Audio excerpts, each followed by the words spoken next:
Bonjour, alors je vous avais promis dans la dernière vidéo qu'on allait parler de la foi. Et écoutez ça, alors je ne sais pas si vous l'entendez.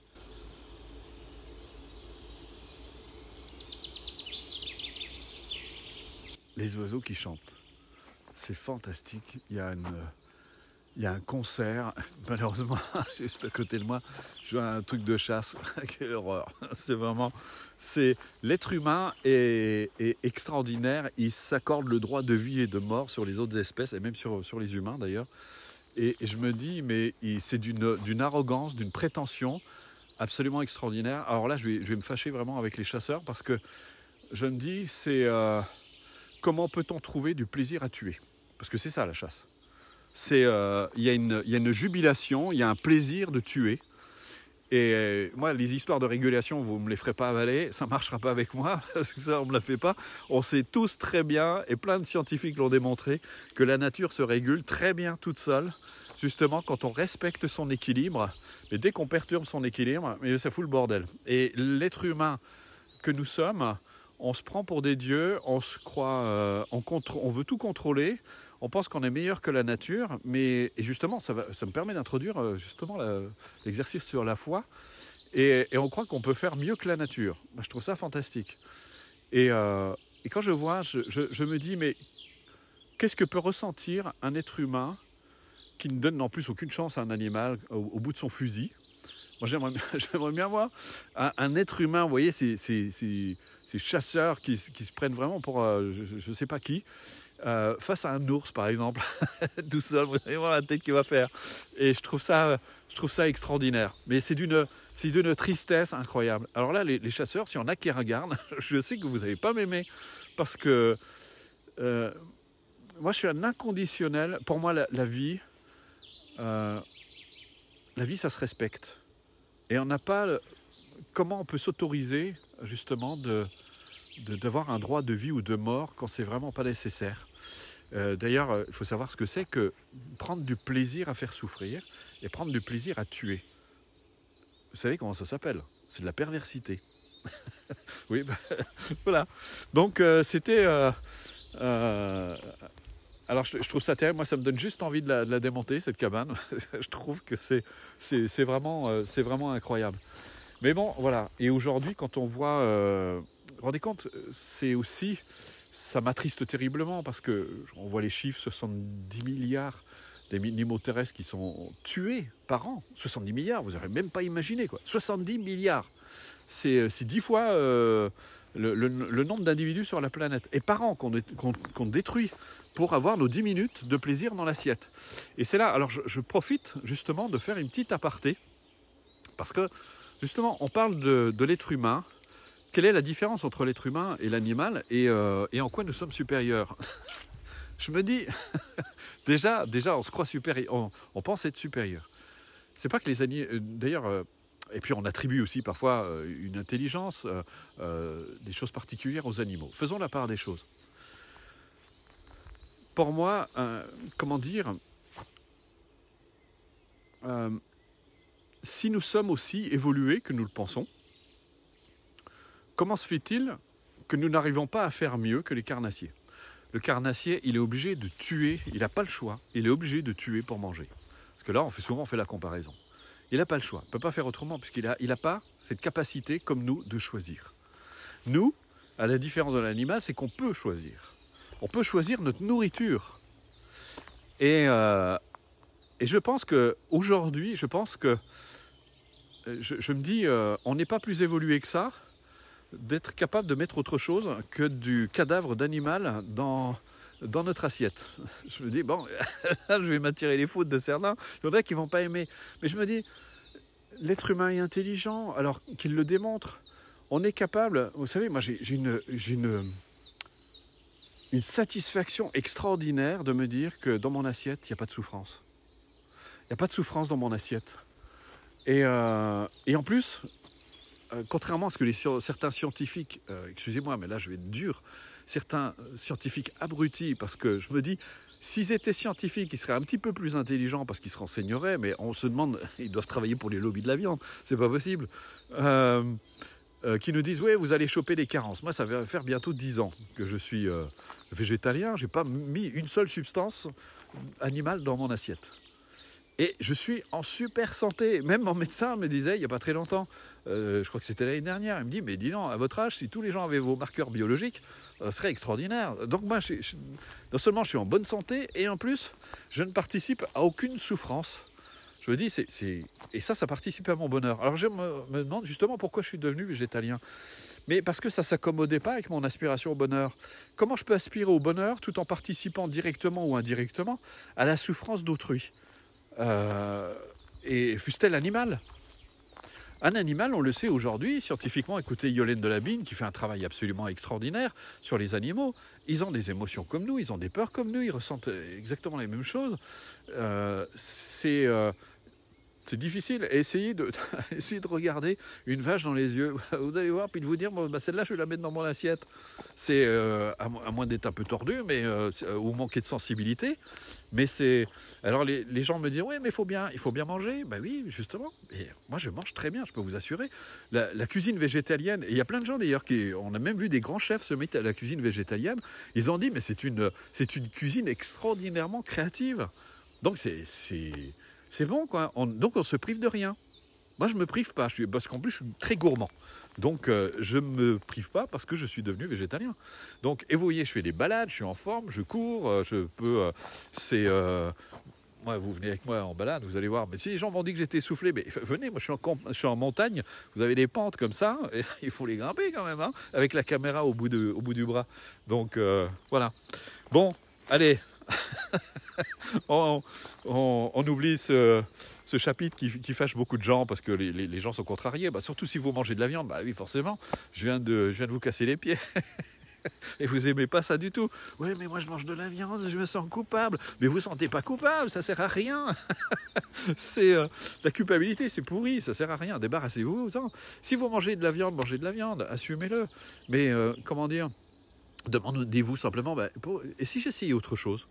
Parce que là aussi, c'est pareil, le manque de curiosité, de se dire, bon, on m'a toujours appris à manger comme ça, et on se contente de suivre bêtement ce que les gens nous transmettent. Au lieu de remettre ça en question, de se dire, tiens, si j'essayais autre chose. Et pourquoi pas essayer, justement, au moins aller... venez dans mes stages, vous allez voir, on mange végétalien. Moi, j'ai jamais vu une personne me dire que c'était pas bon. Les gens adorent, et on a même presque la moitié des gens qui viennent dans les stages qui deviennent végétaliens après parce qu'ils trouvent ça tellement bon. Et puis vous n'avez pas, après le repas, souvent quand vous mangez de la viande, vous êtes un peu KO. Pas du tout, on se sent léger, franchement c'est fantastique. Hein.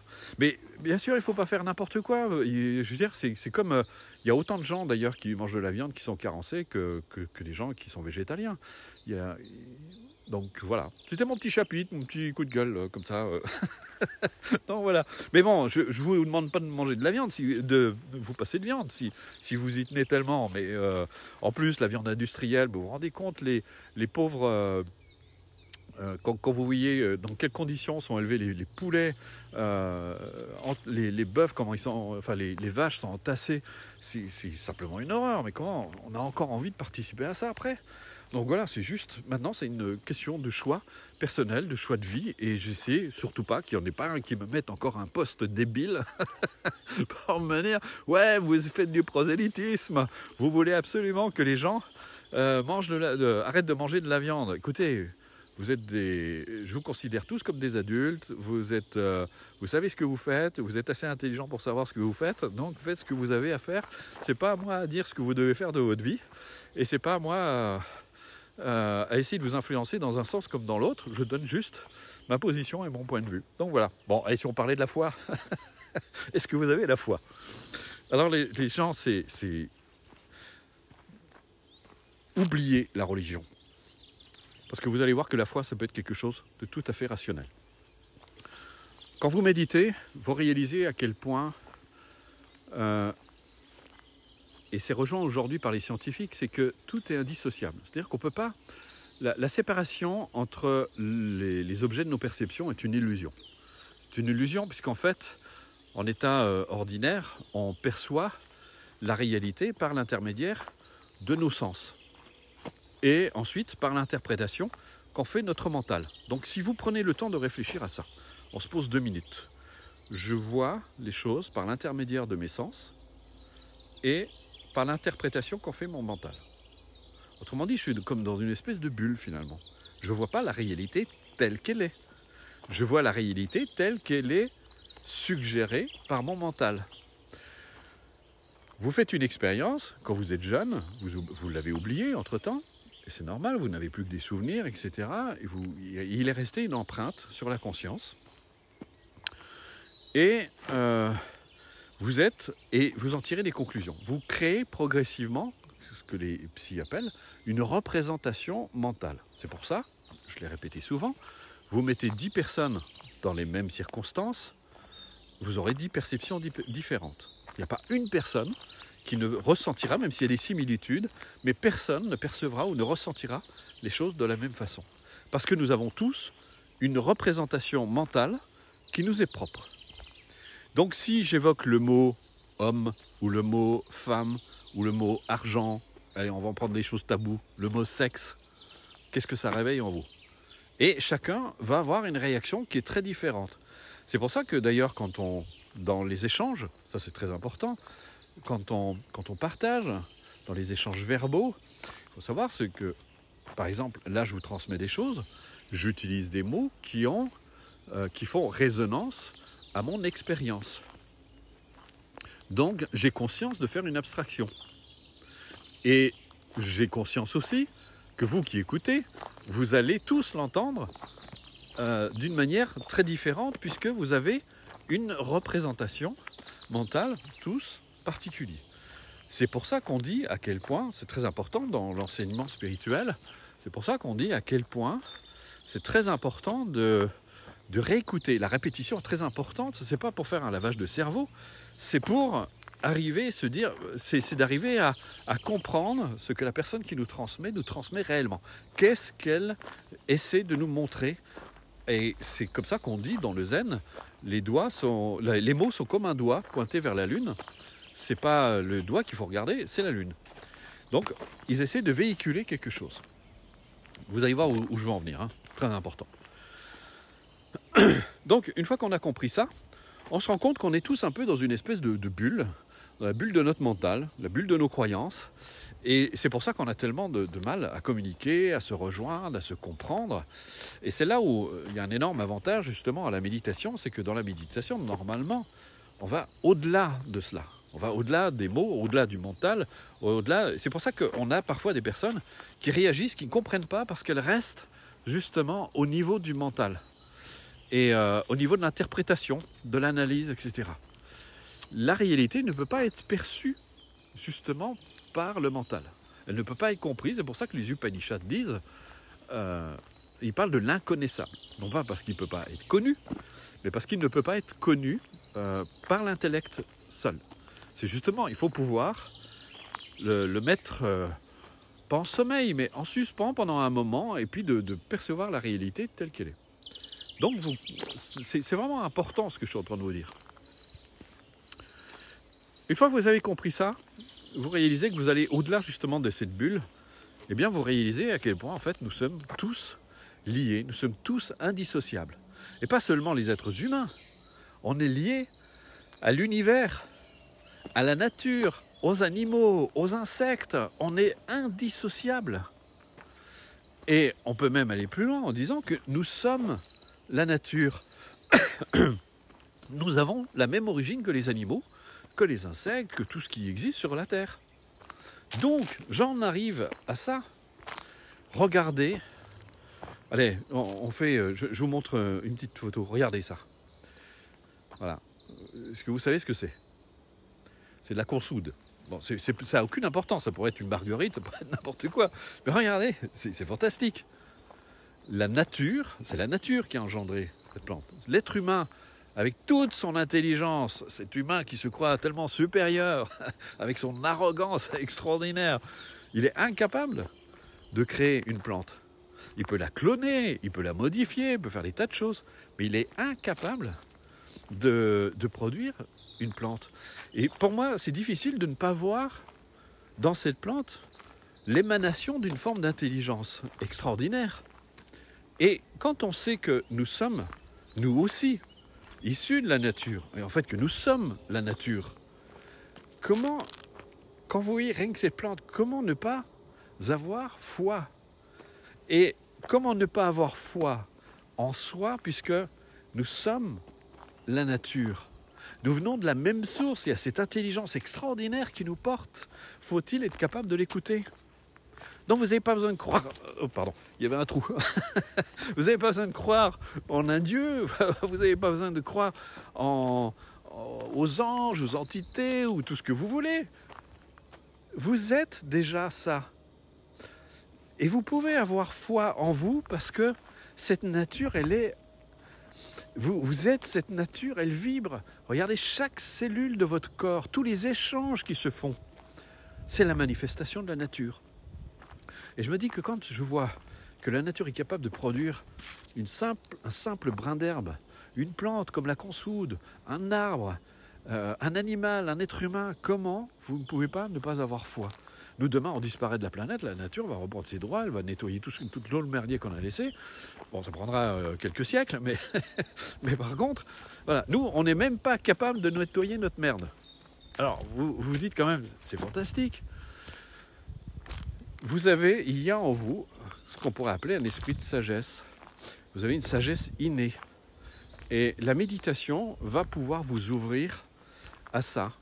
Et à réaliser justement, quand vous réalisez, et c'est pour ça que j'insiste dans la méditation, quand les gens me parlent de la vraie nature de l'esprit, quand on parle de la vraie nature, de réaliser la vraie nature de l'esprit, et c'est un des aspects de la méditation, puisque, encore une fois, je le répète, la méditation, c'est la pleine conscience, les antidotes, et la réalisation de la véritable nature. Quand vous réalisez votre vraie nature, en fait, là, vous vous mettez en contact avec cette sagesse profonde, cette sagesse innée qui est en vous. Et je vais vous donner un exemple concret qui va vous donner justement cette foi extraordinaire. Vous êtes confronté à une situation difficile. Eh bien, là, la méditation va être quelque chose d'extraordinaire parce que vous allez simplement aller au-delà et accepter simplement tout ce que ça réveille, toutes les émotions, la tristesse, les angoisses, et d'arriver à vous laisser traverser sans nourrir tout ça, comme j'en parlais dans la dernière vidéo. Vous n'allez pas nourrir tout ça. Et vous allez arriver à un moment au bout, parce que faut savoir, c'est que toutes les émotions, quelles qu'elles soient, comme la peur va atteindre un pic, et après elle va redescendre. Elle ne peut pas rester, sauf si, évidemment, vous la nourrissez. C'est un peu comme quelqu'un qui serait dans les sables mouvants. Eh bien, il se débat, et puis il s'enfonce. C'est pour ça que vous avez l'impression que ça n'arrête jamais, que l'émotion ne s'arrête pas. Mais en fait, dans votre inconscience, vous ne vous en rendez pas compte, vous la nourrissez, vous la faites exister. Alors que si vous cessez de l'alimenter, c'est ça la méditation d'ailleurs, vous ne donnez pas prise, vous la laissez être, eh bien, elle va atteindre un pic, l'émotion va atteindre un pic, et puis ensuite, ça se calme. En fait, une émotion, elle se construit, elle se déconstruit, un peu comme un nuage. Vous regardez un nuage, il se construit à la faveur de certaines conditions, et il se déconstruit à la faveur du changement de ces causes, de ces conditions qui ont participé à sa manifestation. Là, j'ai le soleil en pleine poire, je vois même plus la caméra. Et quand vous avez conscience de ça dans la méditation, eh bien, vous pouvez littéralement voir justement tous ces processus et de cesser de les alimenter. Et là, au-delà justement de cette tempête, il y a une zone en vous de paix. Il y a une zone en vous de paix qui, même si vous êtes dans la turbulence, et vous saurez quoi faire. Vous aurez ce qu'on appelle justement l'attitude juste. Comme je disais la dernière fois, vous avez allumé la lumière, et puis là, vous y voyez plus clair. Voilà, vous voyez, c'est simple. C'est simple, mais il faut mettre en application. C'est la pratique qui va faire que petit à petit, les choses vont changer. Donc voilà, alors j'espère que vous aurez un peu plus foi en vous, sachant justement que vous êtes la nature.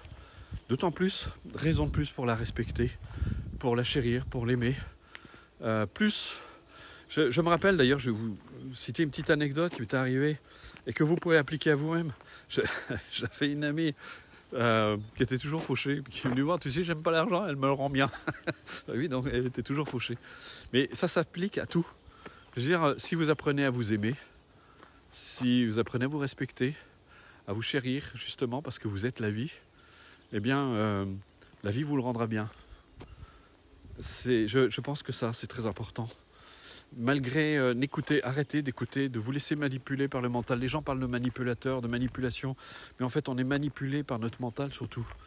Parce qu'en fait, comme je le dis souvent dans l'histoire du bourreau et de la victime, le bourreau, il existe uniquement parce que nous sommes une victime, parce qu'on se comporte en victime. Quelqu'un qui s'aime, qui se respecte, se fait plus manipuler. Ça marche plus. J'avais pratiqué à une époque avec une amie qui faisait ça du décodage biologique. Je me disais, mais si l'autre vous traite comme une serpillière, c'est parce que vous vous comportez comme une serpillière. Donc ayez un peu plus de respect pour vous, respectez-vous, et vous verrez que les autres vous respectent. Donc voilà. Mais merci de m'avoir écouté, et puis j'espère que vous n'êtes pas trop fâché que je vous ai parlé de végétalisme, mais vous verrez, plus vous aimerez les animaux, moins vous aurez envie de les manger, parce que c'est des compagnons fantastiques, ce sont nos amis. Ce sont nos amis. Les gens parlent, ils disent, quand ils ont un chien ou un chat, ils disent c'est leur maître, mais non, c'est votre ami. Voilà, à bientôt.